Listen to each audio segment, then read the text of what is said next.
дату. День окончательного разгрома фашистской Германии. 53-летие Победы.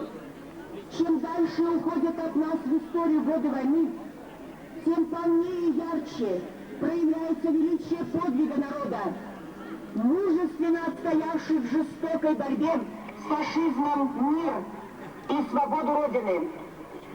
Сегодня на нашей площади нашего любимого города Сурюкта мы опять видим наших любимых, замечательных, добрых, нежных ветеранов войны. Низкий поклон вам, наши родные, дорогие, бесконечные.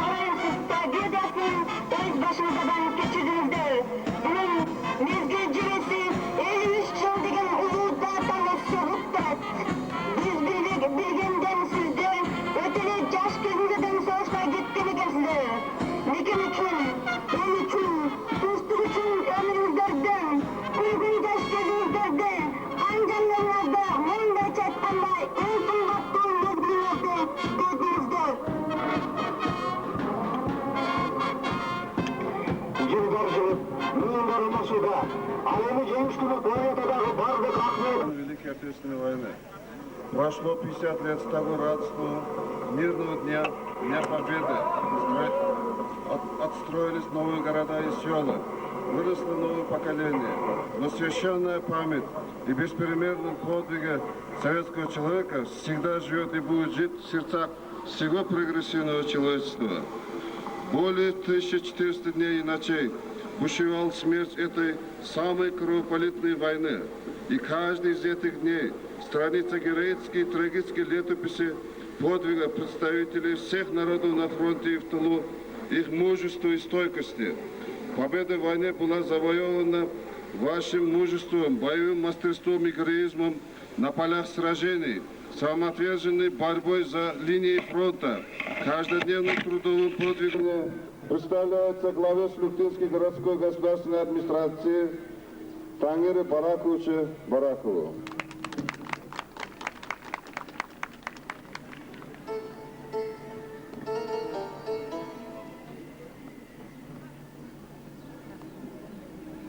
Урматтуу улуу журтубуздун уюткусу, калкыбыздын каймагы, элибиздин эс акылы болгон ардагерлер жана кадырман карыялар, дорогие наши ветераны, дорогие участники Великой Отечественной войны, сиздерди улуу жеңиштин 53 жазы менен Сүлүктү элинин атынан чын дилден кызуу куттуктайбыз.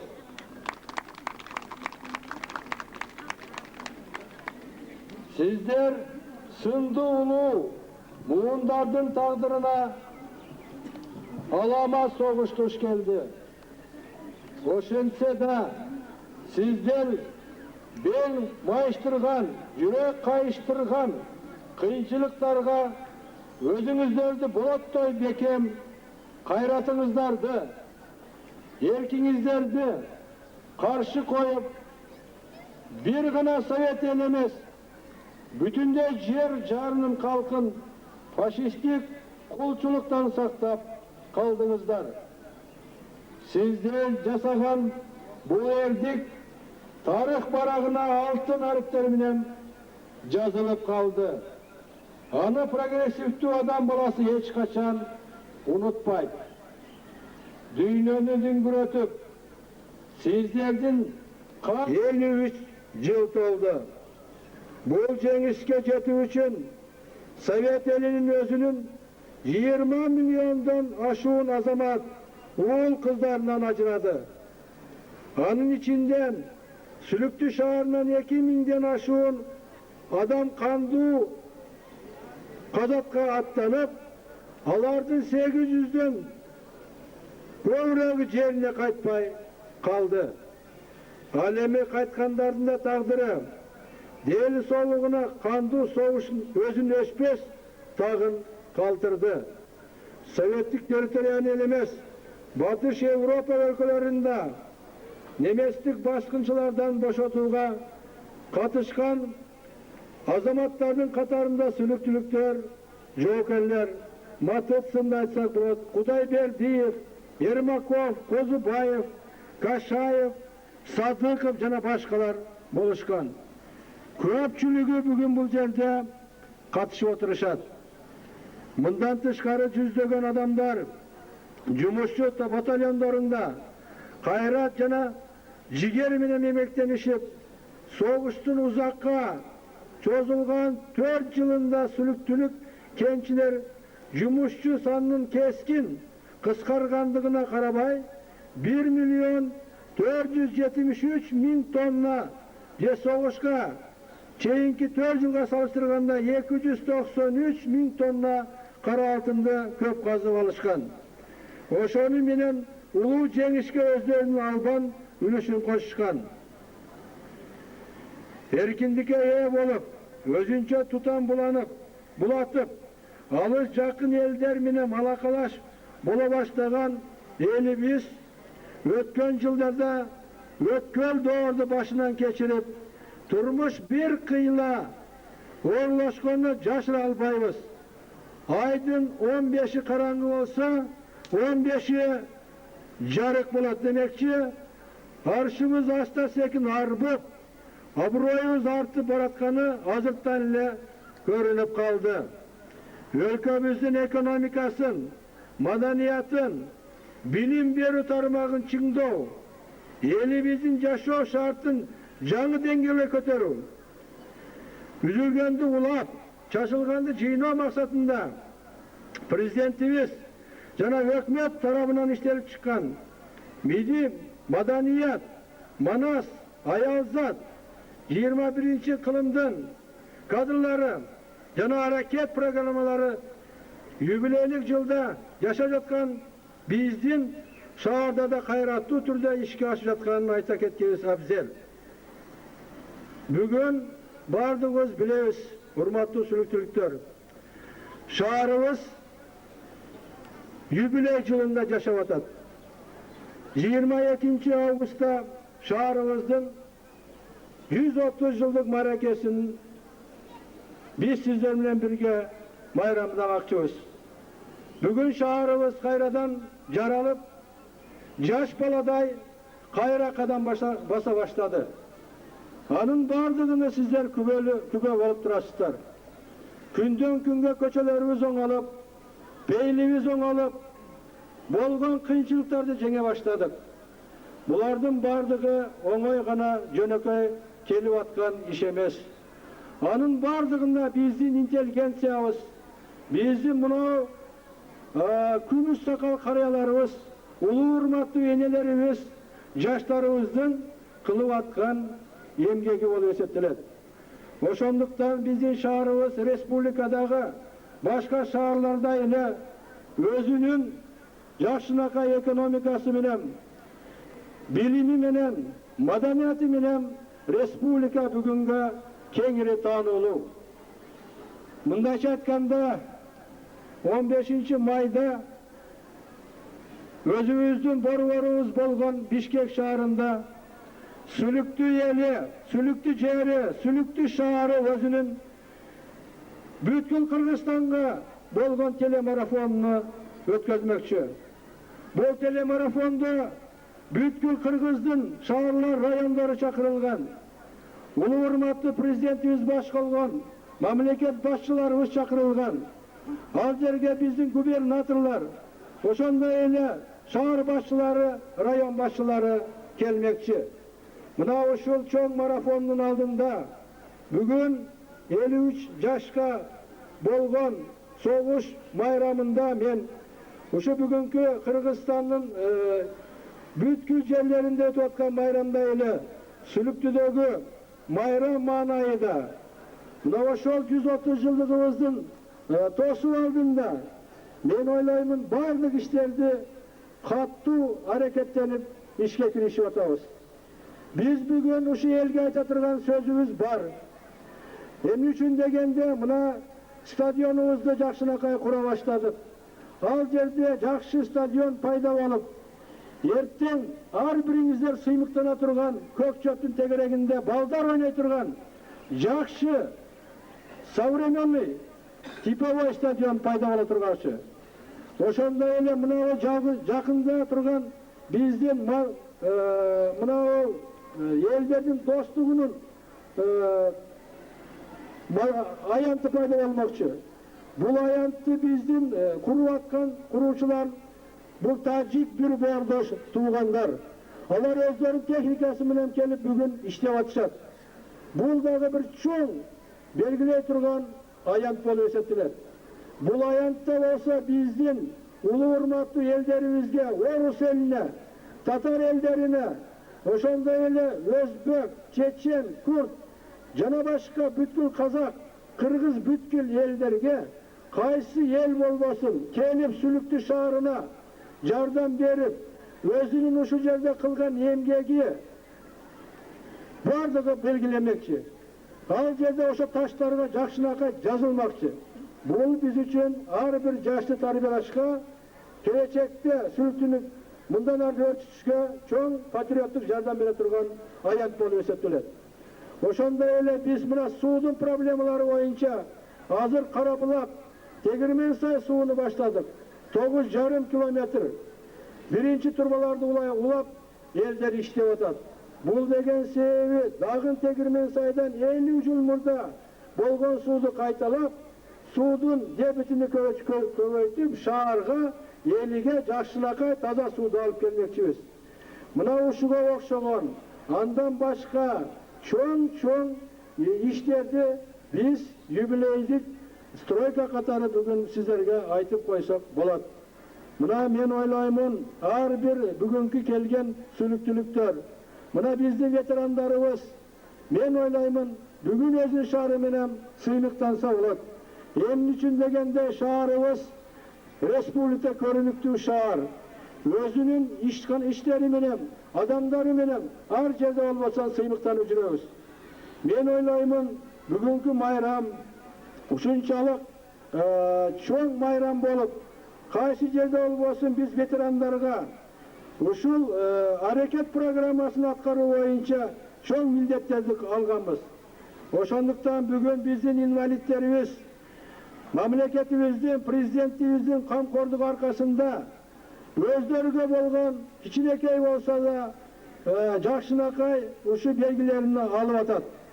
Мындайча айтканда биз инвалидтерибизге 14 инвалидибиз бар экен. 600 сомдон 8400 сом акча берилди. Участник войналарыбызга 46 кишиге 400 сомдон 18400 сом берилди. Мына тылда эмгектенген биздин эжелерибизге, агаларыбызга 106 кишиге 100 сомдон 10600 сом акча берилди. Мындайча айтканда, семья погибших деп коет. Курман болгондордун үй бүлөлөрүнө 7 кишиге 200 сомдон 1400 сом акча берилди. Ошентип 173 кишиге 38800 сом мамлекеттик жардам берилип, бүгүн единовременно пособияны алышты. Мен ойлоймун, мындан кийин да биздин камкордугубуз аша бермекчи, жаштарыбыз тарбияна бермекчи. Мен ойлойм, азыр мектептерде, жогорку окуу жайларыбызда, бүткүл шаарыбызда маанай жакшы. Кудай буйруса, ушул келе жаткан жаңы юбилейибизди жакшынакай бардыгыбыз бирденикте, ынтымакта тосуп алмакчыбыз.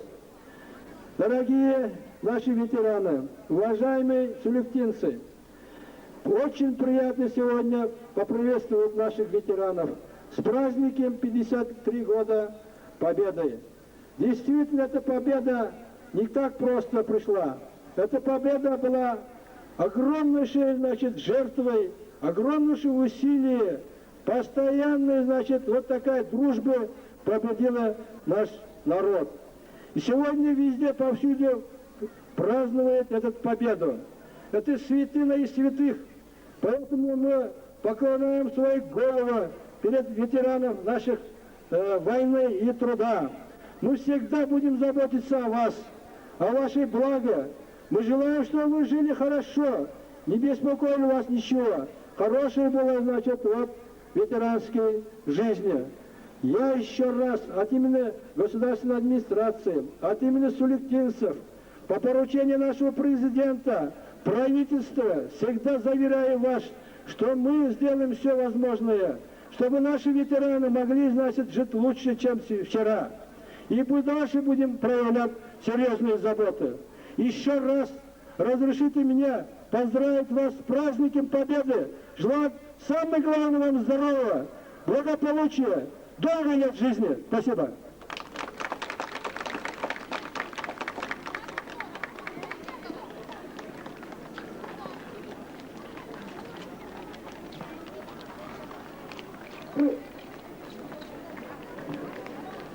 Слово для поздравления представляется ветерану Зереневу Василию Митрофановичу.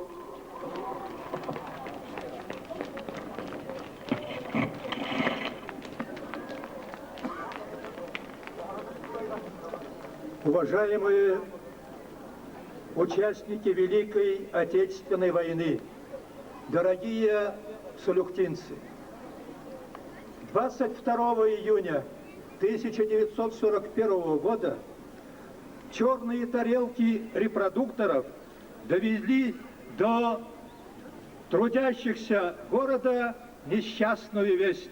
Началась Великая Отечественная война против гитлеровского фашизма.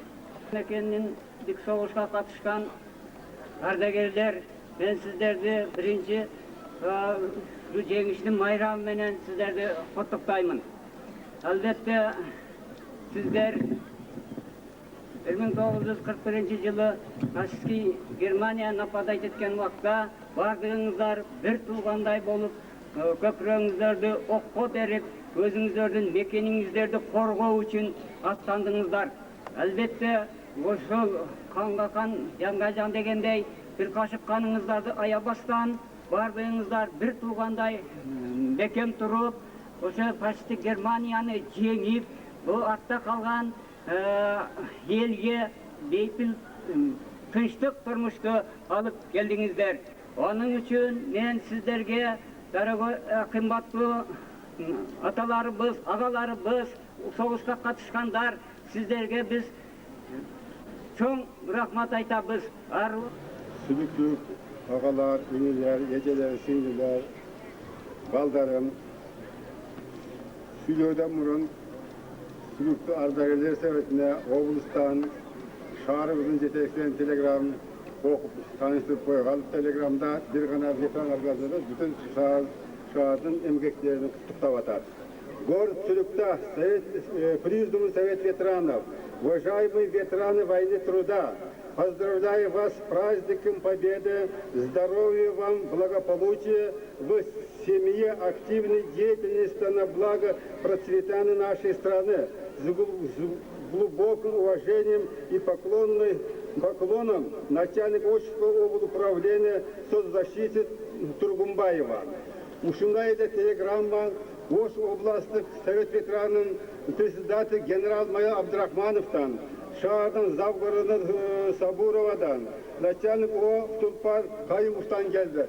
Біз рұқсат етсеңіздер бұларға дағы түйісті жауап жазып қоюға рұқсат етесіздер. Mana bugün biz 53 yıllık 2. Jahon urushini tamamlagan kunini bayram qilib o'tkazayapmiz. O'zinglar hammamiz uylarda televizor bor, ko'rib turibsizlar, qanday urush davrida yomon ishlar, og'ir vaqtlar bo'lgan, och, kiyimsiz, shunday qiyinda bo'lsa ham biz 5 yillar orasida borib nemisni tamom qilib 45-yilda tamomladik. Undan buyoqqa mana kenda uning ichida odamlar yer yuzida 34 million xalq o'lib ketdi. Qolganimiz mana sog' salomat tag'in hukumatimiz orqali sog' salomat biz yuribmiz. Buni agar gapira olsa 1 soat, 2 soat bo'lsa ham ado bo'lmaydi. Aziz do'stlar, urush davlarini qiyinligini ko'rib turibsizlar. Bildinglar, o'zinglardan kattalarni, urush davrida bo'lgan kishilarni judayam hurmat qilishinglar kerak. Agar sizlar bizdan keyingi bo'ladi yoshlar bizni o'rnimizni oladigan bo'lganlardan keyin sizlar harakat qilib, ishlab, o'qib, yaxshi nazorat qilishinglar kerak. Mana hozir 6 yillik badaliga hukumatimiz o'zi bo'lak davlat bo'lgandan buyoqqa shaharimiz har kuni o'zi gullab boryapti. Hokimimiz orqali, o'rtoq Baraqov orqali 6 yil ichida ko'p izminlar bo'lib ketdi. Qayerlarda maktab ochildi, o'qildi, bo'qildi, bo'lyapti. Shaharimizda har kuni bir o'zgarish bor. Yo'lmi, umaratmi, bundan buyoqqa. Qimmatli sülüktülük gerleşlerim, ardagerler, soğuştun veteranları, atalar, eneler, eceler, karındaşlar. Bugün Ulu Bayram, 9. May, Yengiş Bayramı. Bu kanday kıyınçılık menen kelgenim, menen murdağı söylegenler aytıp öttü. Bardığı düşünüktü. Barımız oşanlıktan uşul bayramdı ululayımız. Uşul bayramdı daima jarkın manay menen bayramlap gelir yatağımız. Men oşanlık için bugünkü bayramdı 9. May soğuğuna dep çıkarma menen geldim. Uşunu kavladığımızlar. Atam mekenin soğuşuna azamatlar atlanıp barıkan ayılday eginin Avışka kembir jinap kalgan, azapta başlar, aralap ot maylanın yaşlar, aylasız ateneler, aylında ilap cangan. Atam mekel soğuşka dep, cariyalap, ayıldarda ayran sütten, sarı maylar dayardalat, Avışka kembir, özü cevey baldarına berbey, atam mekel korgosuna poştadan barıp salgan. 20 milyondur, hanım eren, jiyintigin 9. May, Cengiz degen, Cengiz, jengilgen kim, jengen kim, jengilgenler, dayınsız ölgönler, beyti çok kömülgönler, jengenler, jaraksız üyler turguzganlar, oşadan azap görgönler, jaradardın ayık baganı, ateneler balası ölüp, ölügün kömögönler. Moskva'da ot yalını sıyındırat, mıltık karmap aldığında soldat durat.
Thank you.